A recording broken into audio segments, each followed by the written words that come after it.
John Maisano is just beginning, and he's filled with enthusiasm and talent and an eye for the future. And what's just great about John Maisano is that he's the most positive person that anybody's ever experienced, and all our staff and everyone, they say the same thing. He is the most wonderful person to talk with or to get a response from. No matter what you say or what you ask, you get this immediate, wonderful response from this wonderful person. And we are so fortunate to have met him. And it doesn't get better that he's this talented sculptor. It's just great.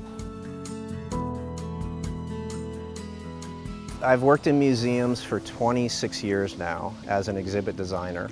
So I interact with a lot of cultural pieces. I was at Yale University at the Peabody Museum for about 12 years. And I guess I always had this fascination with why does an artist use a design the way they've used it? And I became more and more fascinated with that. So when I got to start, creating my designs, I went through that same process. Like, well, what do these designs mean to me? I started back in 2001. I got my first commission, which was quite a surprise, for a 12-foot dinosaur. I had never sculpted before. And I sort of had to dive in. It was a leap of faith. And I made a small maquette. Long story short, I ended up getting the commission. And so my first piece is this 12-foot dinosaur in a major park in Austin, Texas. From there, I did a number of other pieces. The foundry would just give work to me. Would you do a dragon for someone in Houston? And I did a Chinese dragon. And then they said, would you do a bas relief of a face, a portrait? And I did that. Then he started talking to me, giving me advice. He said, if you're ever going to be collectible, you have to have a style. So for 2 years, I labored trying to figure out a style. So I sat down one night and I wrote down 3 things that I love: Art Deco, Art Nouveau, and animals. And I sat there with a stick. I went outside, got a stick, and I started sculpting a lizard because my wife studied lizards. And came out with my first piece that was very stylized. It had Art Deco elements, it had Art Nouveau elements. Animals to me just hold a special power. And I use the designs to also sort of interact to explain that power. I have a wild boar that I created that's a very power piece. So on the wild boar, there's a coil on his side. That's a coiled energy.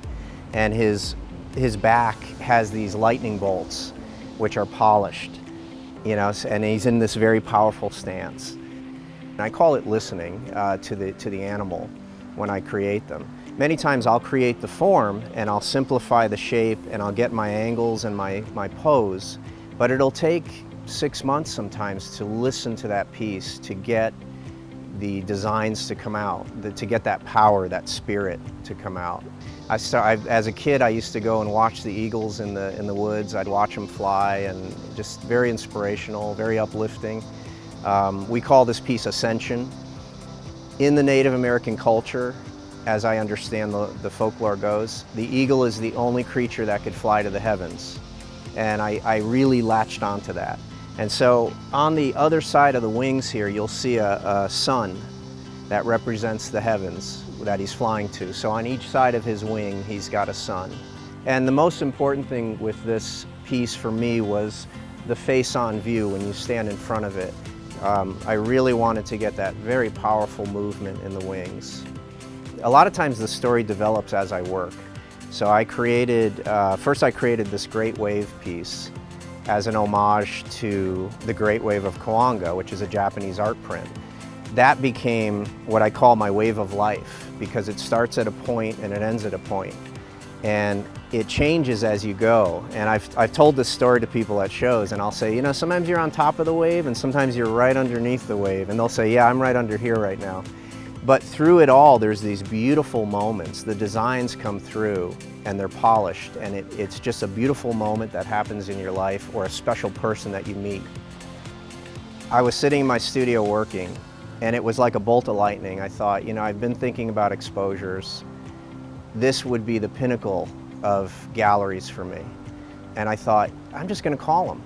I just got this inspiration to call him, and I called and talked to Debbie. And Debbie said, you know, Marty just saw an ad of yours and he wanted me to contact you. So it was just this very serendipitous moment. And from the beginning, when we met with Marty, he said, we are called exposures because we want to expose the artist to the world.